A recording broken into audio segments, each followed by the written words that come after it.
A very good evening and welcome this edition of the Fourth Estate. Charles Mongo Shampagi. On 12 March 2018, President Yoweri Museveni wrote to his Minister of Finance, Matia Kasaija, on a subject titled Lack of Seriousness in Tax Collection. And in that, the President suggested that people are spending a lot of time on WhatsApp doing Lugambo, and WhatsApp and Facebook should be taxed. He also said there's concealment of tax in the housing sector. He wanted the minister to take action. On the 16th, 19th, and 29th of March, the Uganda Revenue Authority wrote to commercial banks asking for bank details of all account holders, including their details and amounts of money on those accounts between the year 2016 and 2017. How much money entered onto those accounts and how much money left those accounts. We understand that Uganda Revenue Authority wants that information to be able to assess its taxes.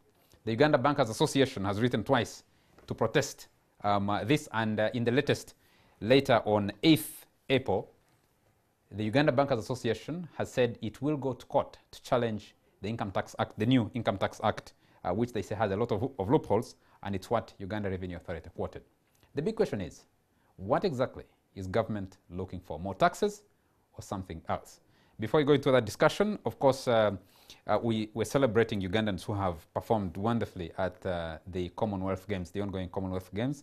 The guy who collapsed at the 2017 Commonwealth Games in Kampala, Cheptegei, won gold.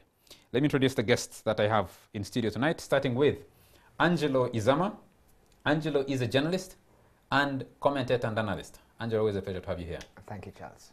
We have Onapito Ekomloit. He's Legal and Corporate Affairs Director at Nile Breweries SAB Miller. Good evening, Charles, and good evening, viewers. Former Member of Parliament, worked at State House, and a journalist who has worked at all levels of journalism. Always a pleasure to have you here. We have Mr. Ramadan Gobi. Ramadan Gobi teaches at Makerere University Business School. He is an economist. Very nice to have you, sir. Thank you. I'm glad to be here. And Dr. Fred Muhumuza, who is also an economist, has worked variously, including being an advisor to the Minister of Finance at some time, and KPMG? Yes. Yes, I worked at KPMG, worked at the EPRC, the Economic Policy Research Center, Makerere University, yes. And now you're into consultancy. And you teach? Research and teaching. Research and teaching. Very nice to have you, gentlemen. Thank you. Good evening, viewers. It's still a very male-dominated panel, which it has been for many years, but we'll deal with that on another occasion. Angelo, I want to start with you. What do you make of these many proposals that are coming out? There is a fairly comprehensive Income Tax Act amendment that suggests new sources of revenue for the government to rise. Is this coming out of a desire to raise more money? Is it coming out of other motivations? Well, I think the motivation of the government, of course, is to get more funds and more resources to do what? To follow up on its programs. But I think that there are two constituencies to isolate here for purposes of argument. Firstly, I think that the government is making the right moves with regard to narrowing the information asymmetry when it comes to who is doing what in the economy. All of these things should have been done years ago. I remember having, long conversations with the current Prime Minister, I think in 2004 or 5, about just the inability of the government to say who's doing what in the economy. And you can see the lack of symmetry in what institutions hold what information. For example, there was a big program on registration of births and deaths. It's now been, I think, migrated to the National Information Authority, but it's taken years. So to collate all the information on citizens about what to do for planning purposes, this is the first administrative bedrock of any government anywhere in the world. Like I pay taxes myself in about 3 jurisdictions in this one, including Uganda. And in all of these jurisdictions, I suspect that, you know, there is some interlink about my economic activity. Okay, like where I live right now, my residency permit will show up everywhere. You know, when I go to the airport, you know, when I purchase airtime or anything, when I get a license to drive, it's all interrelated. But these kind of strong systems take years to grow. Government of Uganda is catching up late. These asymmetries have caused a huge problem, because you've got largely, and the president hinted there, that you've got a large informal sector. You don't know what's going on there. It's a practical problems for the government. I still think they're going about it in a very ad hoc fashion. For example, I was surprised at the letter that URA wrote, seeking information for itself. You know, when, you know, you've got this data with telecoms, you've got this data with the national NERA, and there are already problems with accountability for that data. NERA, as I posted sometime on my Facebook, lost 15 million national IDs. There was a huge data breach there. You see the territory we are getting into. So, I mean, structurally, I think the government is approaching this in an ad hoc fashion. And also, this pressure that URA is bringing on for the collection of taxes, I think can be understood in the second wider constituency, which is that you have got government programs that already suffer serious credibility, and this focus on getting more money without dealing with the other public trust issues is, well, the public hasn't received it very well. Okay. Yes. Honor, you think this government is just trying to put its acts together, find what Honor does besides Nairobi and how much Nairobi pays him and stuff like that? Look, how much he has on his bank account? I think you are picking this from the general tax proposals for 2018-2019, which I think have been circulated in the public domain. And for me, what I see, of course, both the Minister of Finance and URA are keen to tell us what they say is always the major point for their proposal, which is supposedly widening the tax base. But in my view, I don't think they are widening the tax base. I think they are deepening the tax burden, because they go for the usual suspects, those who can easily be got, right from things as easy as pay as you earn to now these other proposals on communications. So this, to me, is a pickings. But is that really where Uganda's tax problem is? I think no. The real crisis is there is still a huge chunk of the informal economy, which has a lot of money in it, but it is not visible. I can give you from our industry, where I work as the alcohol industry. I normally hate to talk about that industry because it will appear like it's a promotion which this show should not be about.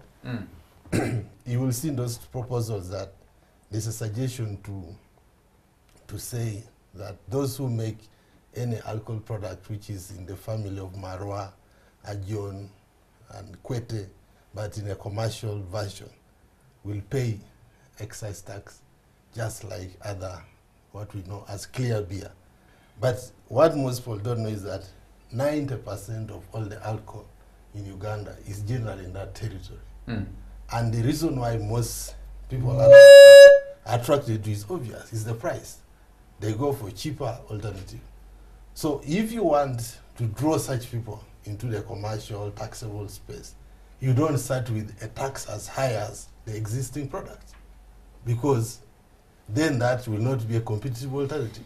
So we have told them we can bring products from that category into a taxable space, but do not give a tax which is similar to the existing taxes, because then no investor will find it viable, and it will remain untaxed. It will remain non-commercially packaged.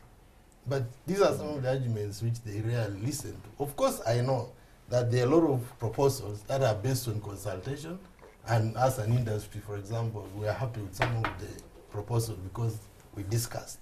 But there is certain counterproductive obstinacy in both URA and the other tax policymakers, which doesn't help widen the tax base, but deepen the tax burden. The tax burden on those who are already burdened by it. Ramadan, the economics of it, the politics of it, the intelligence of it, what exactly is government trying to do?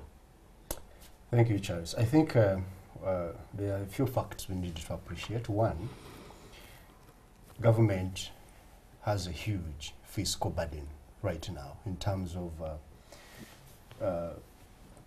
financing a huge fiscal deficit. Government has been increasing expenditure at almost a geometrical kind of rate, while revenue has hardly, increased in lockstep with the increase in expenditure. Of course, URA has been registering some improvements in terms of absolute revenue collection. But when you look at the tax GDP ratio, it has been stagnant for almost 1.5 decades now, at around 12 to 13% of GDP. And this, to an economist, actually shows trouble. That you are having an economy which is expanding in terms of GDP, but it's not raising enough revenue to finance the various public kind of projects you would want to carry out. So as a result, this has led to huge increase in borrowing to finance the budget.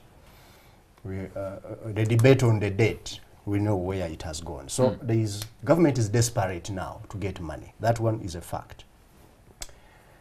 Number two is that although there has been some increase in the amount of money which URA has collected now to about 15 trillion shillings, or 14, thereabout, there hasn't been enough kind of reflection in terms of service delivery.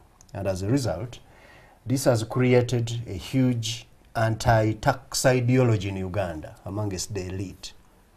That's also a fact that whenever we talk about tax, people are very reluctant to support government raising more tax revenue by looking at the way government is spending money, even the little that it's already little in quotes that they have been collecting. That's also another fact.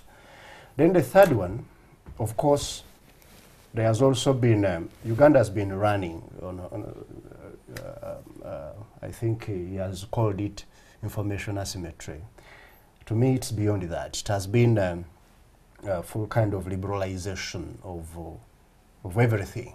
That in Uganda you hardly really understand where control is in terms of information, in terms of the ability to influence the economic agents. Because everywhere in the world, government must have the invisible hand that it uses to influence economic agents to respond in the way they want them to respond. For example, in consumption, in Uganda, I think I've always been writing this, we are suffering from consumerism that has led people even to think that life is short. In Uganda, you will find a lot of people telling you that life is short. And therefore, let me enjoy myself before, anything. So, government didn't have any control over the people they want to influence in a certain direction. So, as a result of that, I think anybody who's advising the president and his cabinet and the government has generally pointed him to this direction that when you introduce certain taxes, for example, this tax on social media, you are likely to hit so many birds with one stone. For example, there has been also a talk, although I don't want to really depend on rhetoric, on popular talk, but we have been also lazy a bit as academics and other people to do research, empirical research, to the effect on how much does social media influence, for example, productivity in Uganda? Has it influenced it positively or negatively? Because many people are complaining that many people are overstaying on social media, this thing which the president called Rugambo. Someone may go on the defensive and say, this man is not fair to us. Why is he saying we're in Rugambo? But also, in our own, spaces, in bars and wherever, at workplaces, people are having this conversation. People over spending time on Facebook, in WhatsApp groups, and so on. So, someone who's an economist may advise that you may introduce what we call a Pigouvian tax. A Pigouvian tax is a tax which is put in place to reduce the effect of what they call negative externalities. if at all that could be syntax, and syntax is number one. No, yeah, I know that one. Don't reduce sin.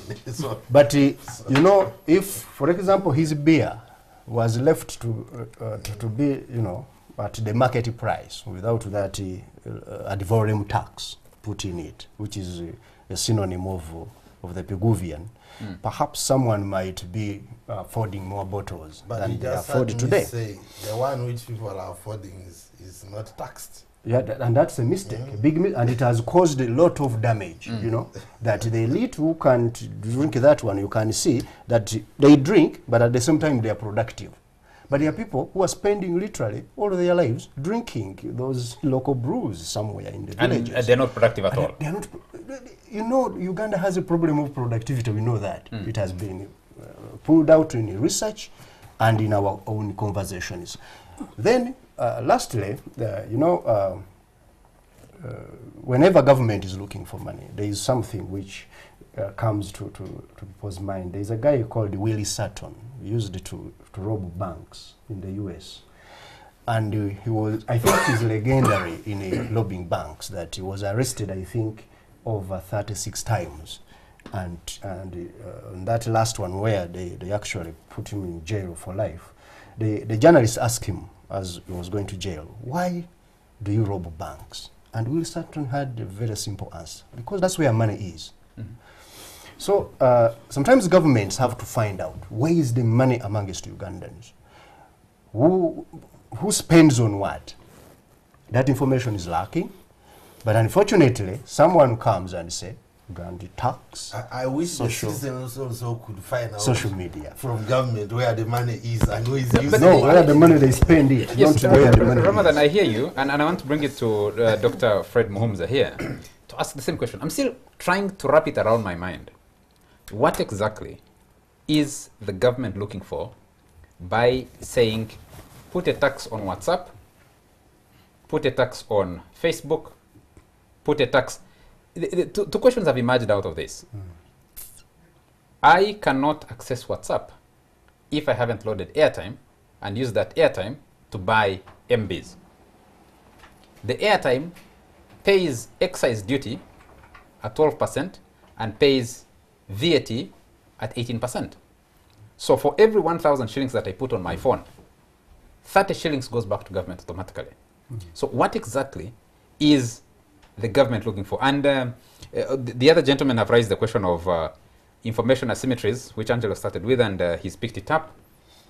If you're collecting people's bank details, are you actually tracking money in an economy that we know is highly unbanked, which relates to what Onapet was talking about, that the majority of Ugandans are unbanked. The majority of Ugandans are not actually on social media. They're discussing around an Ajon or port of Ajon. That's where they're discussing. So who is government trying to look for? What is it looking for? URA's headline to that letter should have been, stay away from banks. That's what they're saying. They don't have to give that as a headline. The footnotes speak louder than the headlines.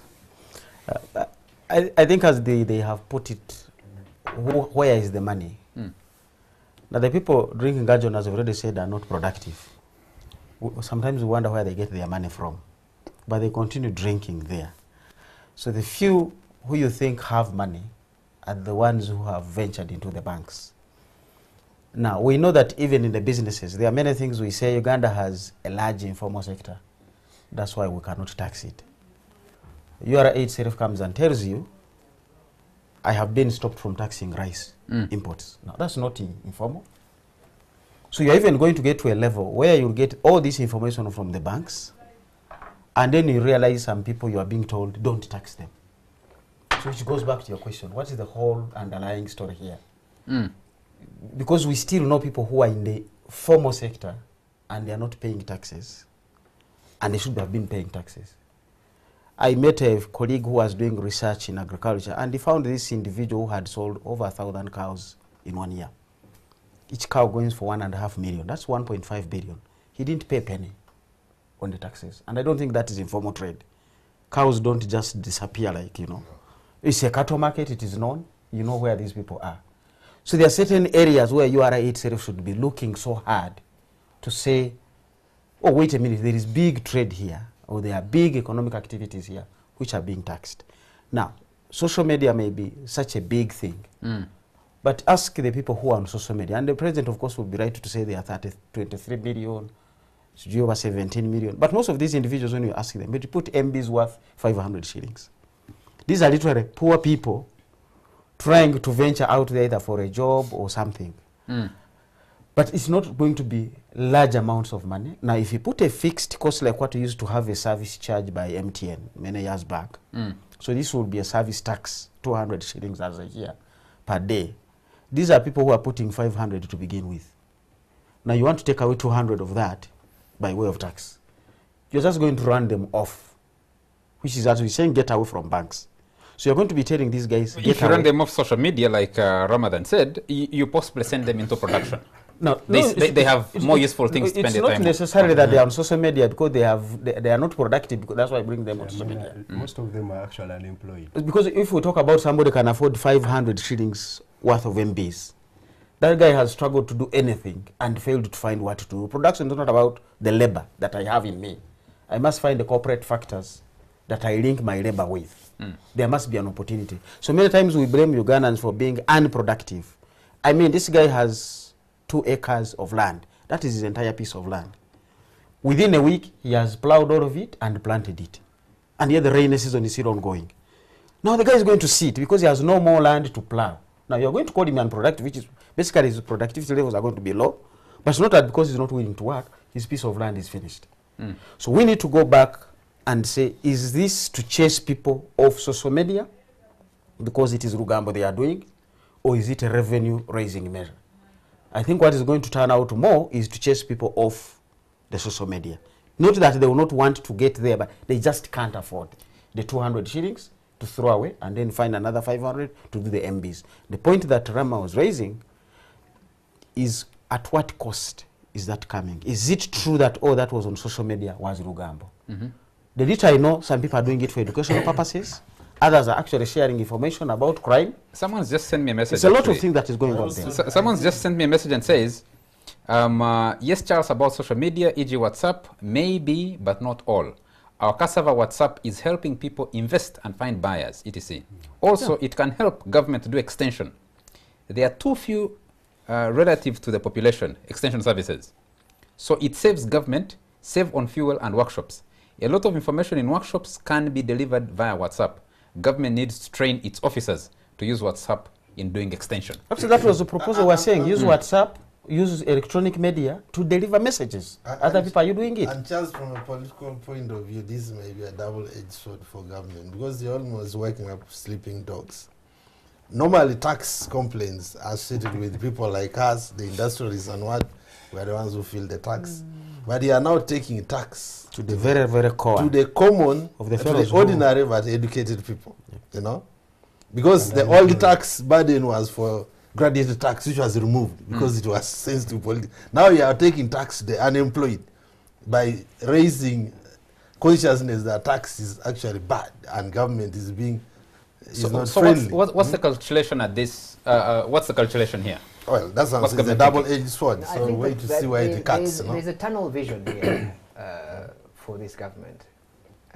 I applied Maslow's pyramid, and I've talked about it many times, that if you lay that pyramid down on the ground like this and apply the time that the government has spent, you know, Maslow's pyramid says, you know, you start with basic needs here, and when you get comfortable, first of all, you can increase your productivity with just a little bit of investment, right, at the basic level. But at the top here, when you have satisfied all you want materially, you go for self-actualization. I find that with long-serving regimes, especially regimes led by one person over time, that at the tail end, including our comrade Nkrumah, at the tail end, they surround themselves with self-actualization pressures. You know, this idea that you should run before you can walk on many projects. You want delivery of your vision of progress like yesterday. You're building white elephant projects. You're burdening the country with debt. You're basically saying that I've run out of time. Now I need my legacy to be visible. I think these are the pressures that this tunnel vision is applying on our government. Ideally, that sounds very good, Angelo, if government was applying it that way. Ona I think is the one who raised this question to ask, are taxpayers asking what the money is doing? And I think Dr. raised the same question. If you characterized 2016 to 2021 as Ksanja Kuna Mchezo, 2023. The big questions that were being asked, well, that's still for determination. And I'm just wondering about the timing, because if you're going into a referendum and you're bringing all these controversial proposals, where exactly do they fit into the politics? The question is, what else have you done to achieve that? No, but you're judging the Charles. You're judging the government. I am just trying to explain how it's motivated. Of course, I could go further and say, look, the problem with our government, as we've stated before, is that in the process of remaining in charge for so long, that path has been achieved, so-called our stability, by gutting the instruments of administration. You look at them all around, whether it is private ownership that has been gutted, whether it is the civil service. Today they have got a commercial ethos. I think that the Ugandan civil servant is participating on a raid on public resources because they look at this government and most of them think that we are in our 40s, we don't have a welfare plan that is visible. So they're really all commission takers. And all of this, while the instruments of maintaining power, you're talking about 2023, 2021 there's an election, okay? The instruments of maintaining power have been highly commercialized. The entire ethos of the country, by the way, is every man for himself. Now, I have objected to the view that the president, every time he talks about anything today, it's about money. He talks about middle income status. He talks about investment. The other day, a friend of mine was telling me, if you want to get fired in this government, let there be a letter written that you're frustrating an investor. There is a hurry. And now, if your public ethos and your instruments of control have already been damaged by this extensive corruption, it won't matter. Okay. You can raise as much money as you want, but it's what we say in Mali, they are going to fetch water with a reed basket. Okay, let me take this message. It's a fairly long message from a member of parliament. I'll read the name. I'll announce the name after I've read the full message, which will launch us into the next discussion. I am in a difficult position on my appreciation of Section 42 of the TPC. This is the law that we're talking about. This is largely because I certainly know what we meant when legislating that law. We thought that the principle of bona fide and full disclosure will apply to a taxpayer. He or she be compelled by law to fully disclose all the information required by the tax authority to make a proper assessment. We did not envisage that the tax authority will now run to any person to disclose confidential information. Even government agencies like the police, when they want information about suspected criminals, they do not walk into banks and inspect accounts. They do not write to bank managers for details on people's accounts. They apply to court and give reasons. Courts may refuse to grant such permission. We also provided for the same in interception of communications. Secondly, the day people lose confidence in the confidentiality of their deposits is the day banks will lose customers. People will resort to keeping their cash in homes with all the attendant consequences, including lack of money to lend out, which is the primary business objective of banks. But he's lying about the abuse that is going on today. Charles, if I am serious, I can find your bank details. I know how to You don't actually have to be very serious to find my bank details. But also, I remember that at Chapter 4, where I sit on the board, one of our clients was Action Aid. Actions Aid accounts were frozen under some flimsy excuse. The police, by the way, railroaded the Bank of Uganda into attempting to freeze the banks and reveal information. They went around the law. And, you know, I met a businessman who said about this URA affair that, look, we don't trust the banks already because bank officials will let your information out. Yep. But we also don't trust URA. URA is full of sharks.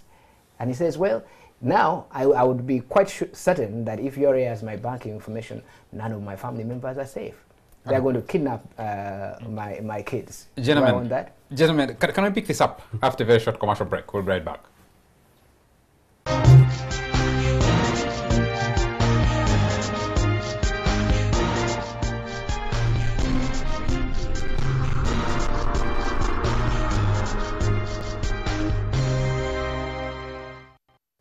Seeking to expand the tax base, that's what we're being told, is the cause of some of these letters. The president called his letter to the Minister of Finance lack of seriousness in tax collection. That was a letter written on 12th March 2018 from President Museveni to the Minister for Finance.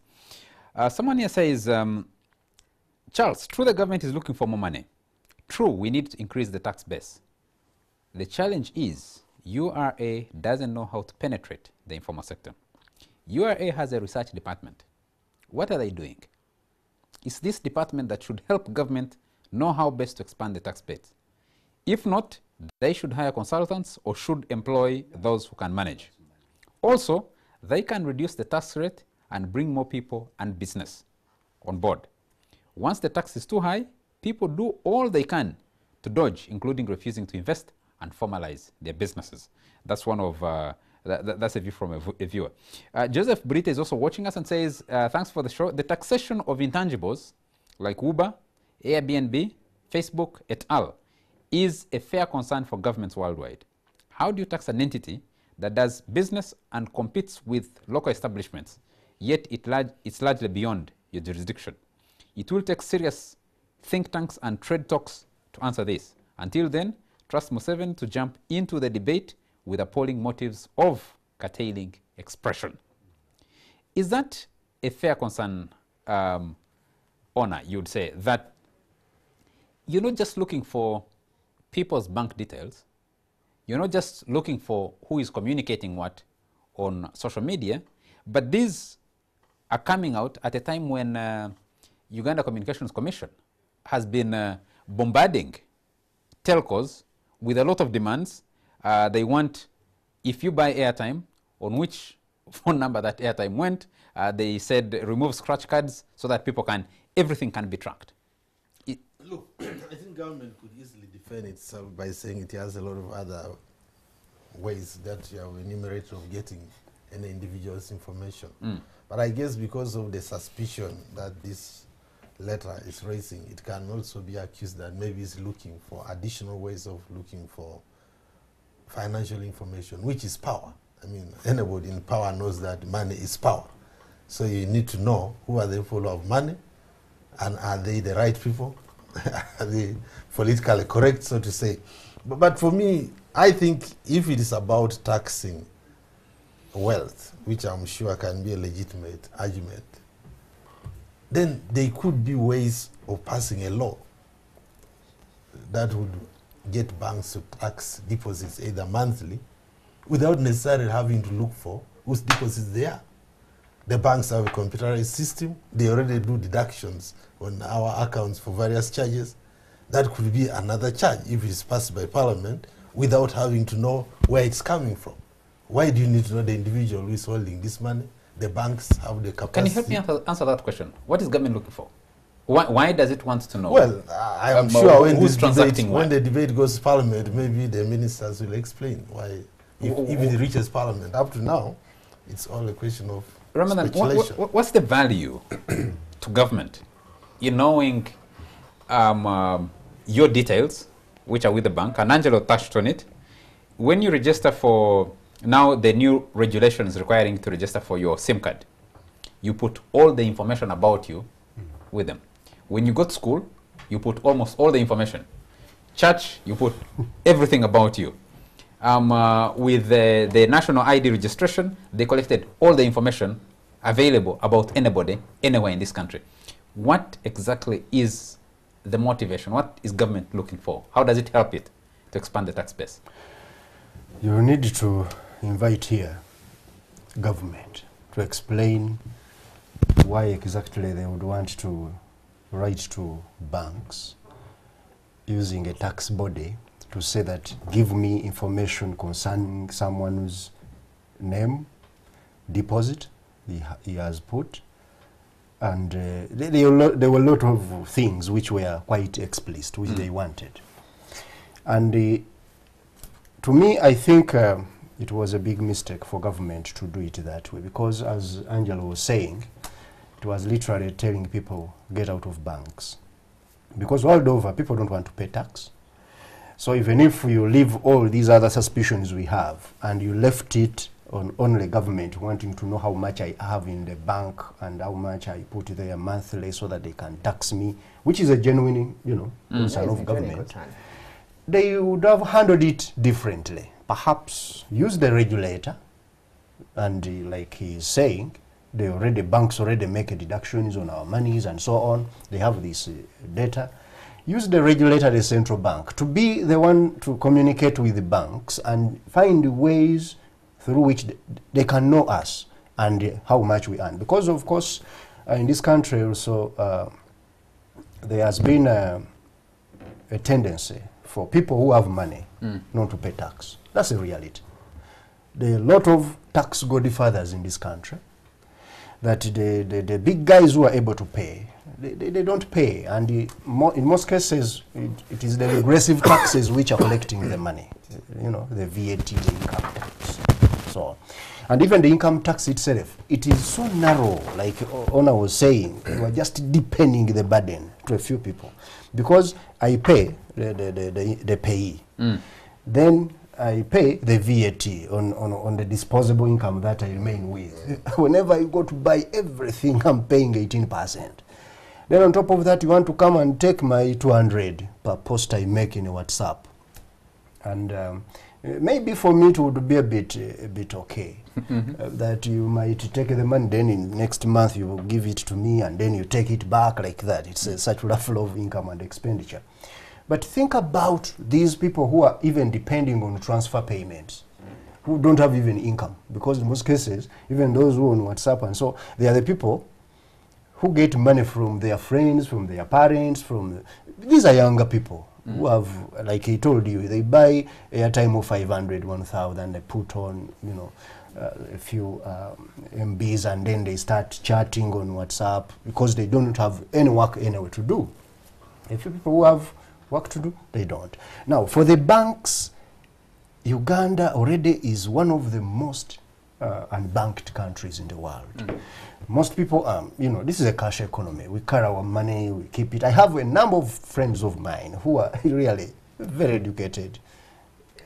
They earn a lot of money. Some, even in dollars, they don't have bank accounts. They don't keep money in the bank. They keep it at home. They keep it in safes at their offices and so on.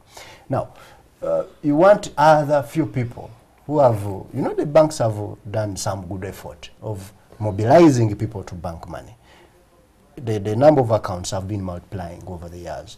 Now it's going to be a job, undone by a stroke of a pen. Some silly letter, somebody writes it and send it, and let me read the letter from the Uganda Bankers Association, dated 8th April 2018, on this particular, and it's signed by the chairman Fabian Kasi and the executive director Wilbrod Humphrey Award.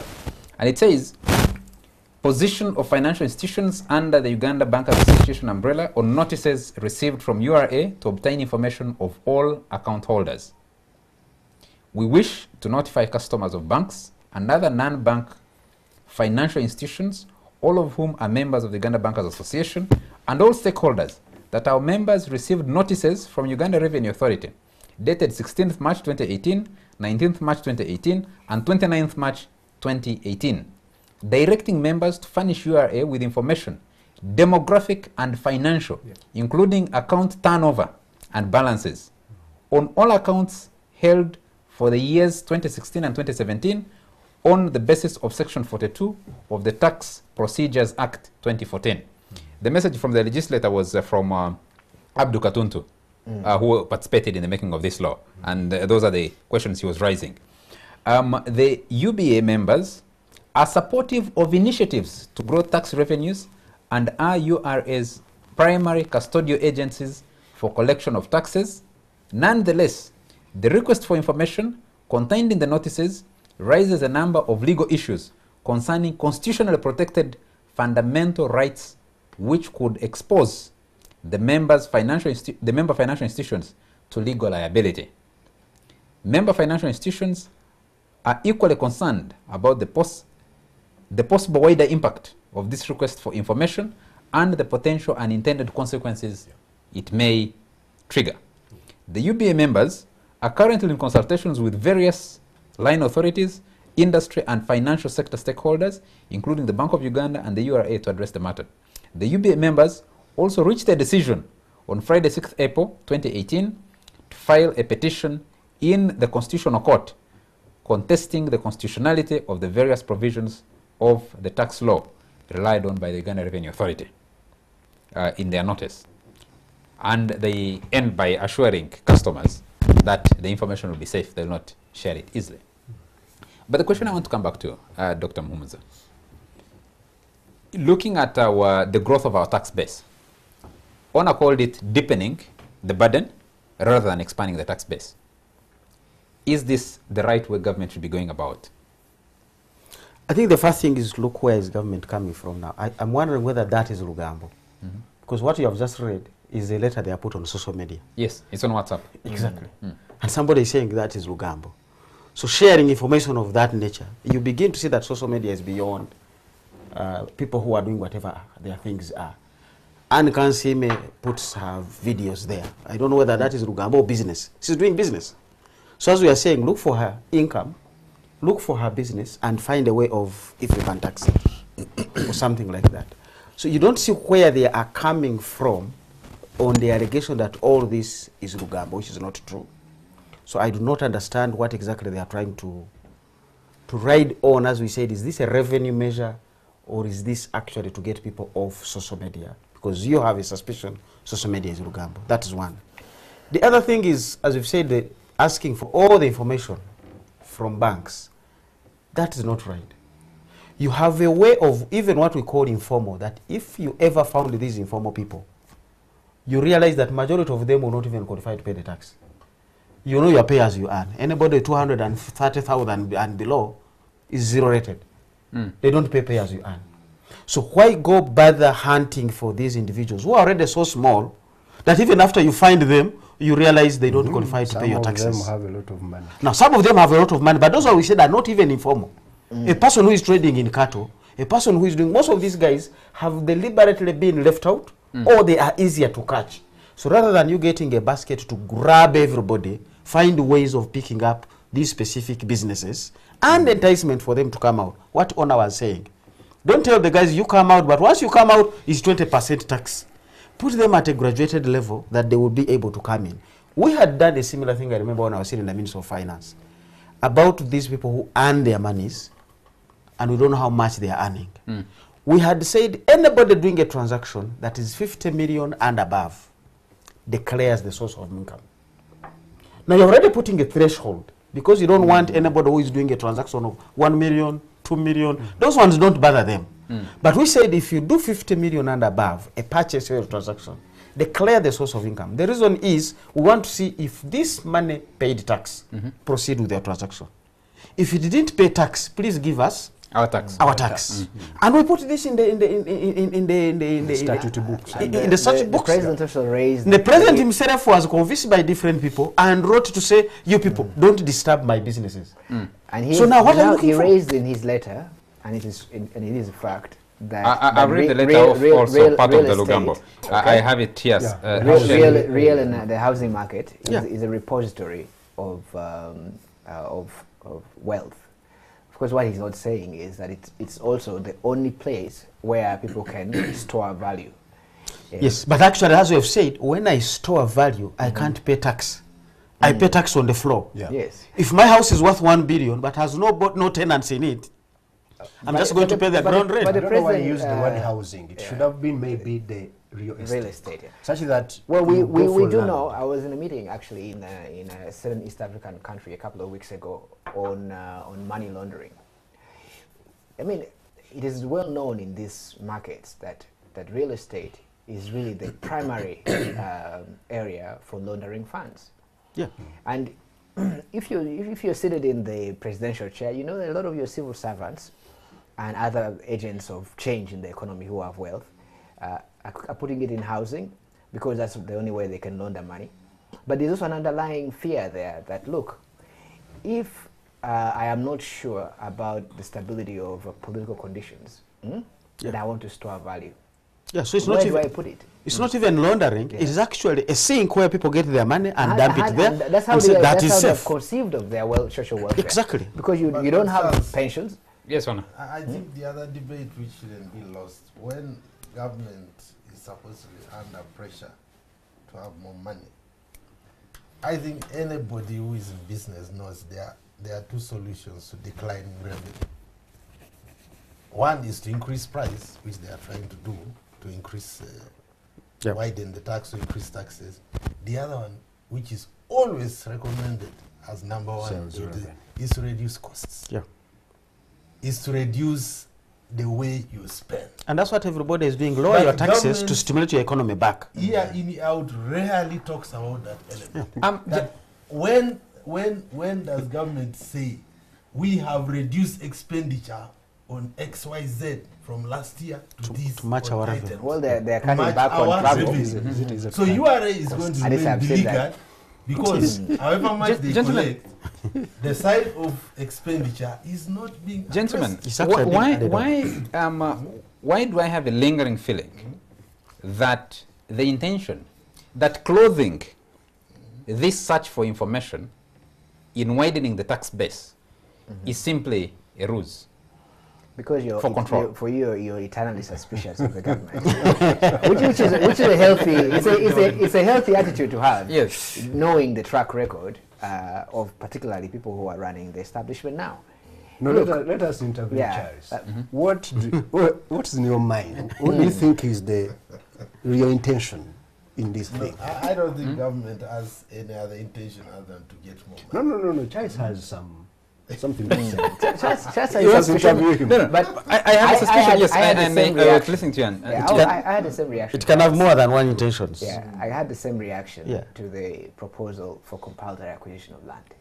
Yeah, Because exactly. I think that one was clearly an attempt Yeah. at complete economic control, and I didn't support it because I don't believe that the people who want that control will exercise it. And don't forget in the this public. government in its early days taxed 30% when there was a money conversion. Yeah. So who knows when people declare their money, they might come and say, hey, wait a minute, whoever has 7 billion and Yeah. above, 30% tax. Yeah, so What do we do? there are things to be suspicious of both as a citizen. But also, even politically, like I do not agree with this radical vision of the free market, which the president seems to have embraced. I mean, my politics is much more egalitarian, much more socialist.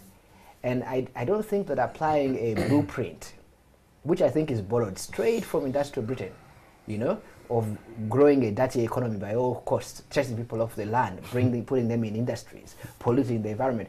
That blueprint of the free market that the Uganda seems to be applying, which is outdated anyway, it is, first of all, you should be offended that the country that brought this to us, our colonial masters, was only able to impose these conditions on us because they grew the version of their free market was brutal. Secondly, today, because of other welfare state models, which are much more humane, much more egalitarian, you don't have to take this route. This president he thinks really that class struggles, where you have poor people in industry, is the only way to take us to so-called middle-income status. Poor people in poor industries, because I don't even see the industry. Individuals in my world are not just instruments in the market. How They are else actual people. how else would you want to develop an economy? But Now, would this lead to the development of an economy? Because that's the question I wanted to put as we go into the third quarter of which will be the final segment of the discussion. The gentleman who sent this message to me was saying, maybe I don't have to read it publicly, but I've read through and I think it's important for us to share. He says, the government is looking for more revenue and more control of social media. Probably both. About 2 years back, the president told us that telecom companies were hiding call volume to evade taxes, and he jokingly floated an idea of procuring equipment to verify the correct call volume. The telecom companies already pay a lot of taxes, and it's strange that he would be interested in pursuing even more measures to collect more taxes from them, given that the increase would be marginal. There are other sectors the government could do more to expand the tax base. Therefore, we would be naive to think that it's just about expanding the tax base. Secondly, last year, Honorable Evelyn Anite was in China to get Chinese support on ways to monitor social media. We all know how China deals with social media. Thirdly, in the current talk about taxing WhatsApp, Facebook, etc., the second last paragraph of the president's letter specifically had a line, quote, "We need resources to cope with the consequences of their Lugambo."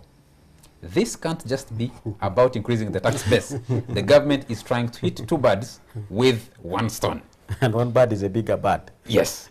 Another viewer here says, even here, Charles, brokers make, no, I think the message starts from somewhere. They can reduce the tax rate and bring more people and businesses. Once the tax is too high, people do all they can to dodge, including refusing to invest and formalize their businesses. And then he says, even here, brokers make a lot of money, but boy, who do you think do you tax? How do you tax this money? I think I missed something. Who are the brokers? The biggest brokers are well-heeled government officials who, in the name of attracting investment, are imposing their own tax on investors. And the so-called 10%. Actually distracting investment. Okay, this message is not very clear. I will read it after I have understood what exactly. Rama Omonya, it says, the concern of URA is to pry into bank accounts is genuine, and the OECD and other Asian countries, about 50 countries, signed a treaty allowing sharing of information from banks and tax authorities. Countries like Uganda have refused to join this treaty because of the opaqueness our political elite prefer with ill-gotten wealth. However, if government or URA have suspicion that individuals have huge sums in their bank accounts, let them work with Financial Intelligence Authority, who are empowered by the anti-money laundering law to obtain monitoring orders for financial institutions, from financial institutions. Just a collaboration among agencies would do instead of rattling public confidence in banking systems. Besides, we do not have data protection laws to safeguard the handling of the huge data and that URA wants. And there are many messages. There's a young man here, I needed to read his message because he sends a very interesting, he has some very interesting views. Yes. Well, the issue is not a tax. This is a university student. We have been paying taxes, but what are the results we have gotten out of the taxes we have given to them so far? It's of no use taxing WhatsApp if all the money is going to be misused. The issue is they need to get back to the drawing board and get results out of the taxes we have paid so far. The results we have so far don't match the taxes we pay. So even if we continue to pay taxes and have no results, it's useless. Marvin is the one sending this message. Gentlemen, let's take a quick commercial break, and when we come back, how does taxing social media improve innovation, and how does getting bank details improve investment and expansion of tax base? Is what we'll try to answer after a short commercial break. We'll be right back.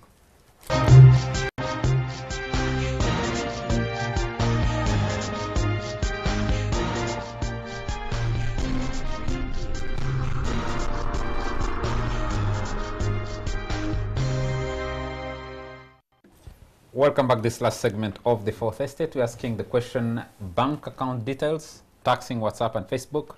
What is government actually looking for? Is the discussion on the show tonight. And someone sent a message and said, the government has over time promised to raise doctors' and teachers' pay, which is by no means a small effort to the budget. Thus, the government has, by all means, to look for ways of getting this money without disrupting the status quo. Do you think, Dr. Muhumuza, this measure responds to these pressures adequately? I think there are pressures here. One is, as you've said, government needs money because the revenues have been going down relatively. Because in nominal terms, you will say the revenues have been going up. But when you look at your revenues are going up, cost of rent has been going up. Salaries now have gone up, and I think that has been a big pressure for government over the coming year. Because these other things, they have been cheating in a way. You know, rent goes up, you pile it in arrears. You don't pay the owner of the building, but it won't throw you out. Telecom company charges, UTL, you don't pay. Water bills, you don't pay. Umeme bills, you don't pay. But when it is salaries, man, you must find the man and pay. So now government has reached a level where they must find the 2 trillion or 2.5 trillion, which is going to get into the salary increment. So they need to find the money. And they think they must step up the pressure on revenue collection. But as Honor said, sometimes it also takes to say, where else can I cut? I saw a proposal that when they would wind up some of these government agencies that the president had written earlier, they would save some 700 billion. Now, you want to get into that mode as well. So much as I need some more revenues, where else can I save within the existing budget so that I can raise some more money?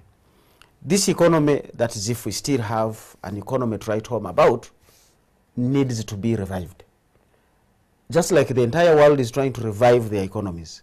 And one way you revive the economy is you lower taxes in some of the taxes.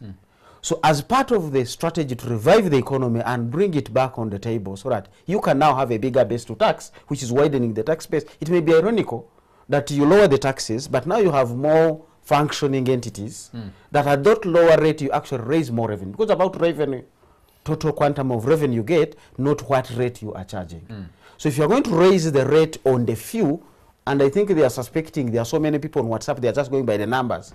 You can easily just multiply and say 20 million times 200, this is how much you raise. You haven't counted out that every time you raise a price, numbers go out. So you haven't known how many people are going to actually drop out of that kind of bracket. So we need some different strategies, not just a militaristic advance and an onslaught on just things. There is basically no economics so far in all these measures that I am seeing. But thank God that government went the route of sharing tax revenues before they come up, that we can debate them. And I am hoping when they get to parliamentary level, the likes of Katun, who said we wrote this law for this, will be sober enough, and there will be enough discussion in parliament to try to bring some sense into this whole kind of discussion. Ramadan, I need you to respond to that gentleman, to the question he was putting. You have this pressure to raise more money. How do you raise it? Dr. Muhumuza is telling you, if you want to dig more acreage of land, you don't beat the oxen to do a lot more. You bring a second oxen. So 2 of them, they may not be the same, they may not be 200 kilograms each, they might be 100, but once you have 2, then you can get more done without overburdening the one that you already have. So do you think unless you're the pharaoh and you say, continue building with less hay? Eventually, where do you end up? You end up in the middle of a pyramid at the end of the day. Back to the question of Willie Sutton, where is the money in Uganda's economy? You know, the structure of Uganda's economy is quite interesting. On paper, Ugandan economy looks a rich country. If you looked at the Ugandan economy, when we graph it, and you compare it with other economies around the world, it doesn't compare with the poor countries. It compares with the rich countries in terms of the structure of GDP.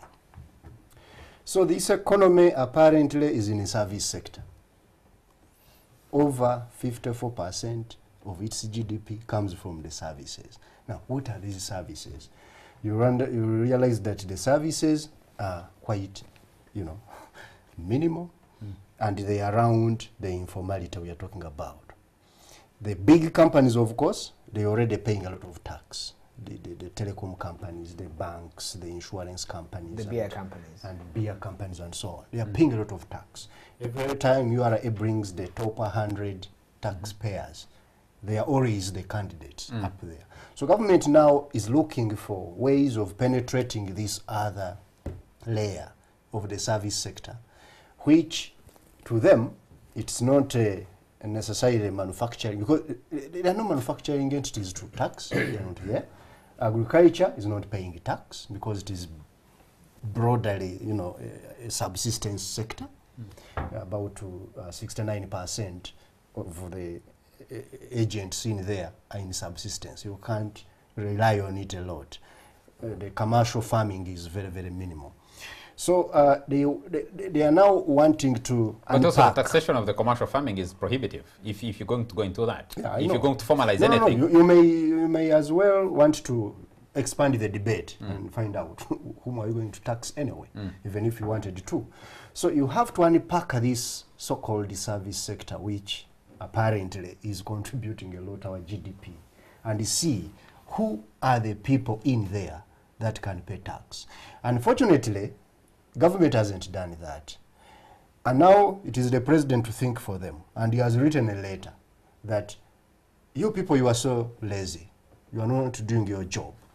Why don't you tax this one? And the following day, they come up and announce that we are going to tax you 200 shillings for this. Then this URA is also running around. Banks, we are told you have a lot of money there of people who are hiding it.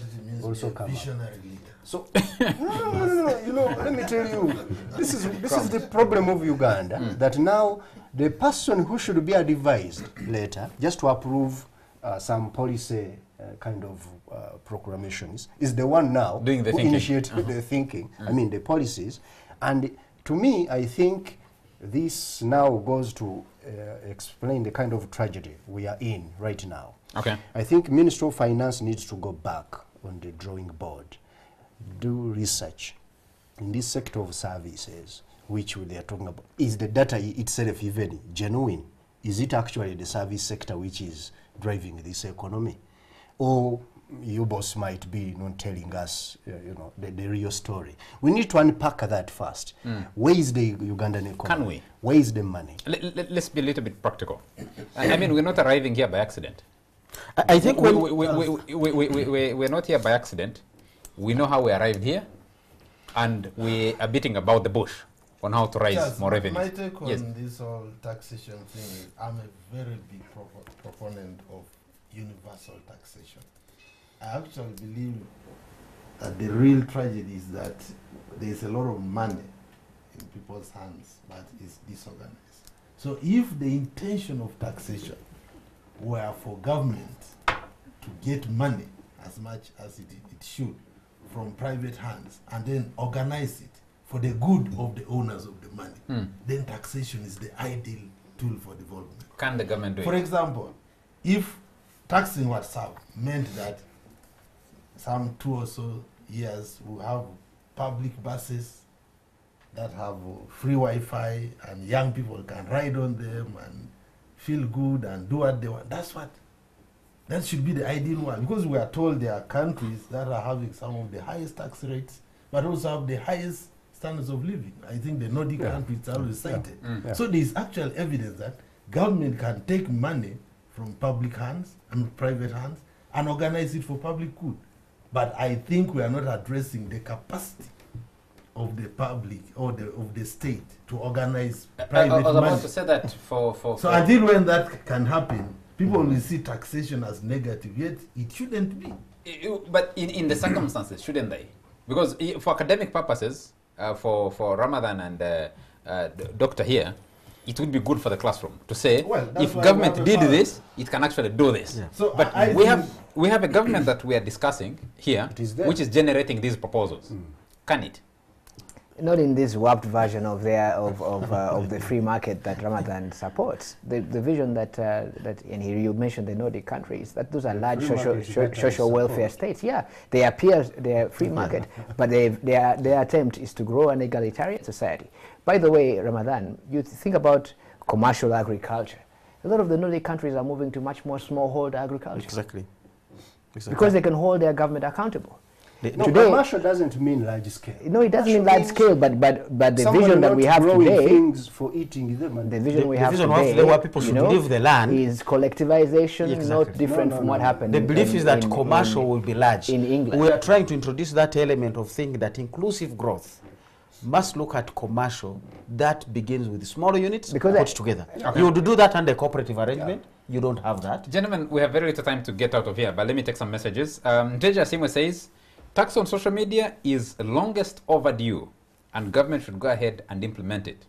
I will join the team that is suing Uganda Revenue Authority, which wants our bank details. So here's this double-edged. Tax social media, but don't go for bank details. Charles, I want to offer you just a little perspective. Yes. Because we talked about these asymmetries. Someone mentioned that, Rama actually, Omonya, said, look, if you want to target people who have got funds in their accounts, already the banks have this information and they're required by law to give it to FIA or the central bank. You don't need any new layer of whatever. Sometimes but it's not everybody that should go to FIA. But there also, must be a reason. No, there must be a reason. Yeah. But also, Uganda doesn't have a national payment system, that allows all money to be transacted on an equal platform. I went to meet the team of Joyce Okello. She's the one who heads the national payment department at the Bank of Uganda. And I was telling them, look, we have observed, Charles, that banks are in fact a minority player in the financial system. Yeah. If you look at their volume of money that's going through mobile money alone, it's quadruple or slightly more than what is going through the banks. So you can now think about what the head of URA has in her mind. The next letter is coming. When mobile money. when the when mobile it is money, clear, the taxation of mobile money was floated years ago. About a couple of years ago, and it's been done because transactions have become Now more the expensive. circles which are exempt have also come on board. I don't know, money lenders maybe. Ismail Ladu says Mr. Museveni should first start by helping URA in its efforts to tax VIPs and wealthy individuals, majority of whom are big tax evaders. Yeah. That's where you want to go. Yes. Spend And, your energy picking big monies. I'd seen a message here from go hunting squirrels and Linus think you're going to have Ngompek. dinner. I need to find Linus's message here and read it. Yes, Linus Ngompek used to be a very good fan of the show, but he's serving this country somewhere. And he says, I largely work with the rural communities of Kiandongo district. Majority of them own smartphones and actively participate in social media discussions. Therefore, I support the president's proposal tax social media activists. But if possible, government should tax forums created for weddings, birthdays, nude parties, music shows, warlocks, and others, and exclude the productive forums debating schools, innovations, etc. I do not support government proposal of imposing age limit on importation of vehicles. Someone else has raised the question of vehicles. I think Patrick Bongoya has raised the question of vehicles, and he says we should be discussing that as well. I'll take, yes, someone in Ishaka, Didi in Ishaka says, social media has for long kept the unemployed youth too busy to focus on their plight. Taxing them through social media is like forcing a dehydrated, bedridden man to donate blood. These trained youth will in the end explode. The government is trying to touch the youth something. You remember the leopard something some years ago. Ramadan says, just correct Ramadan. This is Rama Omonya correcting Ramadan that the tax MTN and those other big companies pay is VAT tax, which accounts for about 60% of our tax revenue. Ask him if he knows how much MTN paid in corporation taxes last year. That's where the tax evasion happens. Okay. Do you have an idea? I don't. If you're looking, I know they are always the ones on top no, of the list. The truth is they have been evading taxes, and then the president forced through that intelligent network monitoring system on them. They didn't want it. But also, but it's a fair way of dealing with this problem. world of transfer pricing, some of us get caught up. There's also unnecessary witch hunt of international investors who have a lot, who are spoiled for choice for your own information. They are spoiled for choice where to invest. But so sometimes, but these when international they also come make a here, lot of money. look, first of all, the government, why did the MTN of this world come? Because government failed to run similar services. So they are coming shouldn't mean that they shouldn't. Gentlemen, our time is running out. We need to end the show. And we'll end it on what many viewers are pointing out. The suggestion that, which I personally need to declare an interest. I think progressively it's a good thing to do to restrict the age of vehicles imported into this country. Now the proposal is to bring in vehicles that 8 years from the date of manufacture to come into this country. Kenya has been doing it very effectively, and we're trying to do it. The question is... And Rwanda too. And Rwanda too. But Rwanda is developing an assembly plant, I think, for Volkswagen. And Kenya has... Nissan has announced it's expanding its assembly. What is the objective, Charles? Exactly. Yes. One is environmental. Two is vehicles imported into this country are some of the most taxed anywhere in the world. Will this work? Because the government punishes your ability to consume. Look, the solution is you must manufacture cars, which of course we are not about to. We're about to manufacture Kira. Well, Kira if EV. you believe more citizens should have the freedom And Kayola. to own cars for economic reasons and for other reasons, then you must make cars cheaper. I believe the environmental argument, you can actually work with the Japanese and others to fix some of these old cars to become more environmentally friendly. Before they are imported. But when do cars in Uganda get off the road? Me, that's my biggest problem. When I see the kind of cars we have on the roads there. And now we are going to keep the older ones you even find longer. A matatu which is dancing like this and is carrying human beings. Anyway, the root of this Ramadan is that you don't look at the car, you look at what problem you're solving. A problem you're solving is to make transport cheaper, to look at mass transit. You know, your friends in the government, for them, again, their approach to this money thing is to look at the money. They're always talking about people in terms of using market language to deal with serious issues like productivity. No, I think that the vision of the government, and that's why people are withdrawing trust from this whole question of taxation. They must convince Ugandans that they are well intentioned by demonstrating that, look, we want your tax, but this is our real vision for your social welfare. Like I oppose the liberalization of NSSF for the same reason, because I don't think... Stop collecting taxes just for, structure... When there's a crisis. No, structure taxes say we want this year to provide this clean water to every village, so we want this amount of money. And it happens. So we not just take money to the consolidated fund. And corruption is the headline. I think, gentlemen, will need to have some other time to discuss these approaches and the focus on money. Because a few years ago, I was having a discussion with a lawyer in this town who said, when you think people are not productive, you say give them money. So you create a fund and give them money and think that will help their production. And then they don't produce. You say, no, the youth are idle, so give them money. You find some money and give it to them. Now you think the problem is people have money, but it's not coming to you as tax collections. And you're saying, I need to collect this money. Take the money away. How does that work? Wamboga Mugiria is watching us and says, these are the side effects of wholesome embracement of the IMF and World Bank SAPS policies of the early 1990s. The lazy circumvention of the Ugandan state of its basic responsibilities to lead economic development, and instead handed our economy to a fragile, narrow-minded, and purely profit-driven private sector. When the government finally wakes up 25 years later, the private sector, which has hefty 5-year tax holidays, had swindled and ripped Uganda off the wholesome liberalization of the economy, which looks only at growth, not development, has rudely failed us, and some of the glaring effects are very low absorption of the young people into employment. This is the worst case scenario. The Minister of Finance, Planning and Economic Development and Uganda Revenue Authority officials also look out for what they think is easy to tax sources, instead of suggesting the tough measures such as rapid state-led industrial and agricultural and cooperative mechanism systems. He sounds like a socialist to me, but he should have pointed out that the so-called private sector in Uganda is a state-based sector. Yes. So it's not private, it's not private. Yeah. So the loan sharks, the leading loan sharks here in Uganda, are all they used to work with Dr. Muhumza here. Dr. Muhumza, when you're minister, when you're advising the Minister of Finance, in the corridor there, that's where all the loan sharks are. Where do they get the money to lend? Let's end the show with you. First of all, there are a few hanging up there. I think private sector, certainly, without it, whether it's government linked or otherwise, there wouldn't be anything called an economy Uganda today.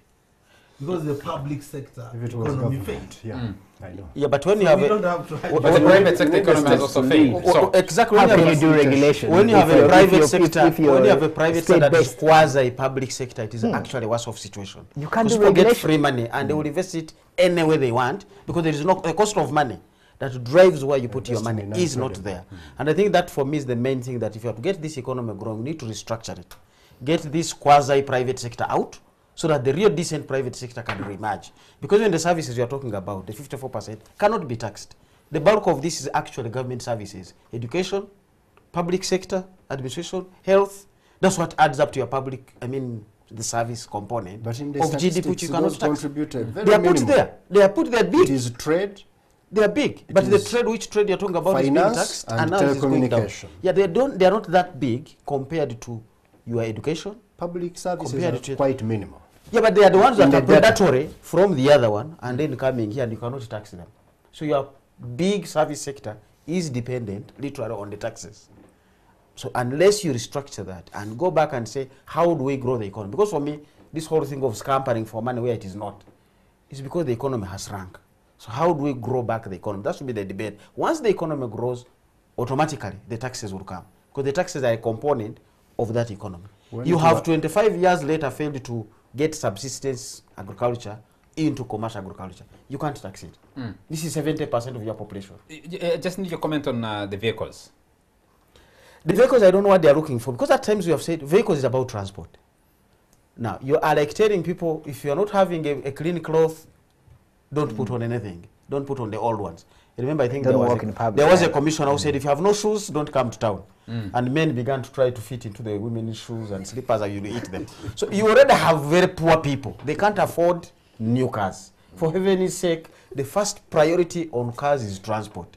As people get richer and richer, They improve. You can begin to improve and say, okay, let's deal with these Let us issues. invest in But you cannot legislate over a Mass basic transit service is the only like answer. transport. If you can't do mass transport, But you're not investing in the mass transport. Oh, you Exactly. can. And that's why you For me, should. my solution That's is why you should. let NEMA work with their Japanese counterparts to fix the environmental hazards in the cars that are For coming. heaven's sake, an But yes, 8-year-old traffic. car is very How will you expensive. sort out the traffic? There are very few I Ugandans who would- can afford an 8-year-old car and pay the taxes of 60%. Preparing for this show, a 60%. friend shared some quotes from some of these cars Ugandans buy as new cars from the bonds. Very old. And on almost all of them, a vehicle whose total cost is, say, 124 million shillings is a 2005 model on the Ugandan market. And out of that, the actual cost of that vehicle is about 50 million. The balance is taxes. It's taxes, yeah.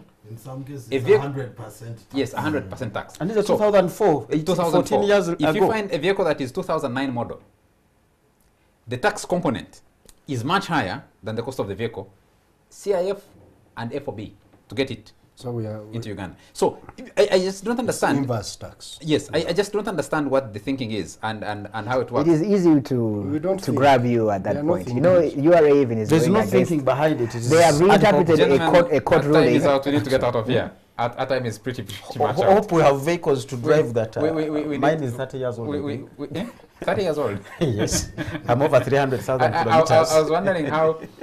And now with this tax, I'm going to drive it until 50 years because I can't afford the I bill. just put my car in the garage for 2 days to overhaul the engine because I can't buy a new car.